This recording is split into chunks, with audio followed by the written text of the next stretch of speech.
OMG guys, latest update tayo ngayon. Syempre hindi natin papalampasin ang mga latest update sa PBB Celebrity Collab Edition 2.0. At ngayon nga ay pag-uusapan natin ang naging kaganapan ngayong araw, November 26, 2025 sa bahay ni Kuya kasama ang kanilang house guest na si Ruru Madrid.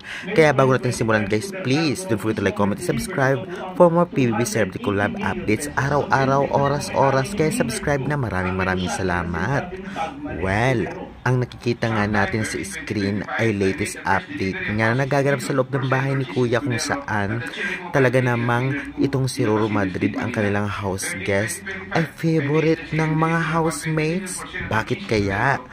Well, kung ating makikita at mapapanood sa live mismo ng PBB ay talagang kinikilala niya talaga isa-isa ang housemates at tinatanong kung ano ang gusto niyang tanungin at agad naman sinishare ng housemates sa kanya na para bang walang alinlangan.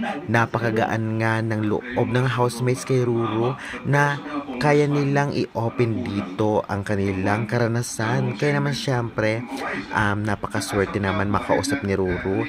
At kitang-kita naman na talagang parang napakagaan kausap ng kanilang house guest na si Ruru Madrid. Sa aura niya pa lamang, daw ay magsalita at daw ay makisama, ay talagang kahit sino naman ay madadala at hindi mag-aalinlangan na kausapin siya o mag-open. Kagaya na lamang nang nakita natin sa live stream, ay nakikita natin sa screen, ay nag-uusap po sila dyan about nga sa sharing ng karanasan. Sinishare ng housemates dito kay Ruru Madrid ang karanasan nila at talagang binibigyan naman ni Ruru Madrid ito ng paliwanag, syempre ng gabay kung sakali man meron.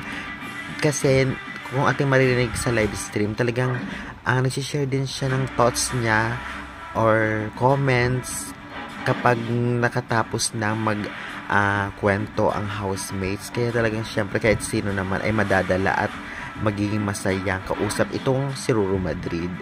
And as of now, si Ruru Madrid kaya ang favorite house guest ng housemates. Lalong-lalo pa parang medyo matagal-tagal si Ruru Madrid sa loob ng bahay ni Kuya kasi may maleta pa. For me, hindi naman ata months or weeks siya tatagal. Mga 2 days or 1 day.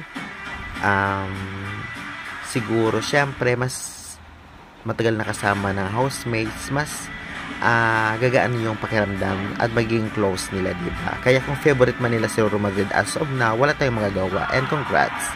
And syempre hanggang dyan muna ang ating update, guys.